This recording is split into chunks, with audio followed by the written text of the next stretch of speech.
Hi, my name's John Hart, and once again we're going to take a visual trip in Manhattan. We're going to be walking east on 71st Street, and we're going to be in for a visual surprise. We're walking past this ugly pillars, and voila, here is a touch of Venice in Manhattan. See, instead of the ugly Trump of buildings on the boulevard, we have magnificent Renaissance Beaux-Arts detail in our quest for beautiful buildings.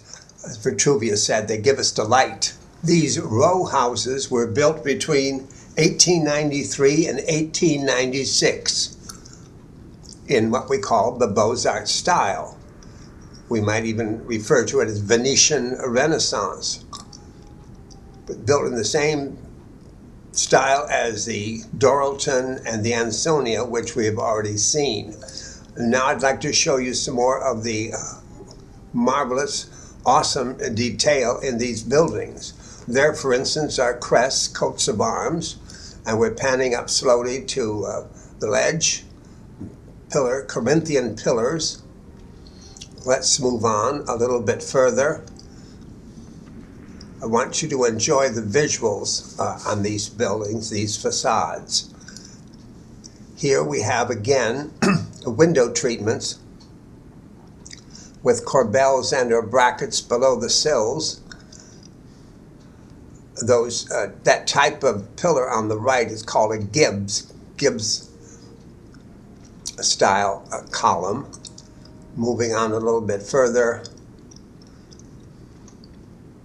the yellow brick treatment, I've given a nice golden glow, which we'd get in Venice if we were there.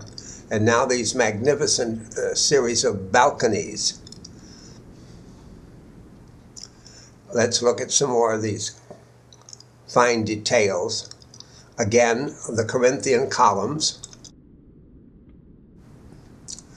The Corinthian columns next to the Gibbs columns, where that's separated brick treatment, but still has a Corinthian capital.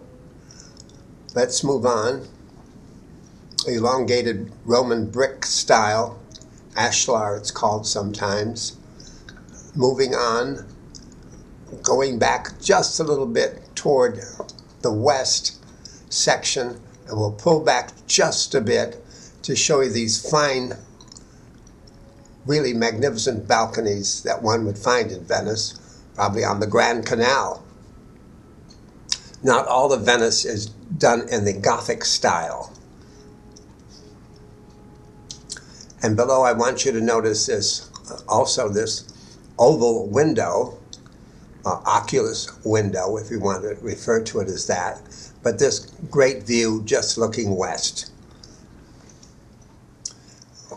This entire row of homes, houses, townhouses, hotels, as they're called in Paris, contain again these visual joys. Now, for instance, look at the facing on that balcony with the paneling, the palmettes, etc. We're panning up, so there's a festoon, garland, festoon. Panning up even slower, more of these wonderful corbels or brackets. Hold another pseudo balcony, and there's another wreath, a laurel wreath. We're going to zero in on that so it's a little sharper for us. There you go. Now let's move a little bit further. We're panning up again to this curved pediment above the windows. There's the paneling. Now if we go across the street, we'll see that there's a visual unity with these row houses coming together to make one statement. Going in for a close-up again, we have two oculi windows. Oculus windows, if you want to refer to them separately.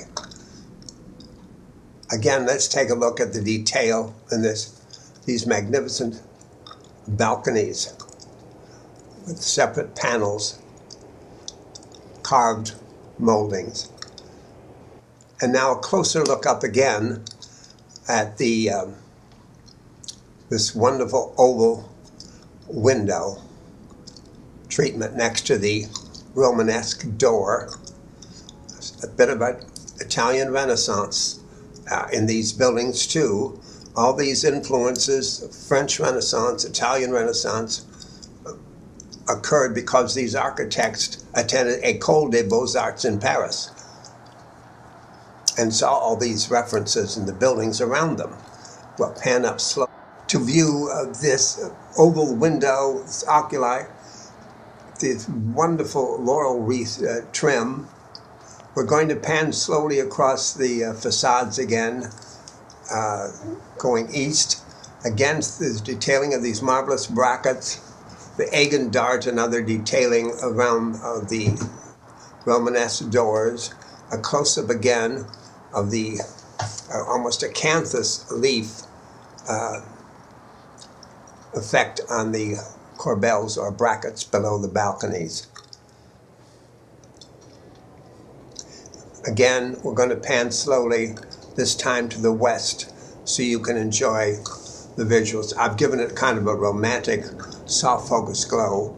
Juliet might be up there on one of those balconies. We're going back in space a little bit in time. Here again is a pan of the facades going east. Some lucky people who live there. And now this is negative because the Trump buildings on the boulevard are negative.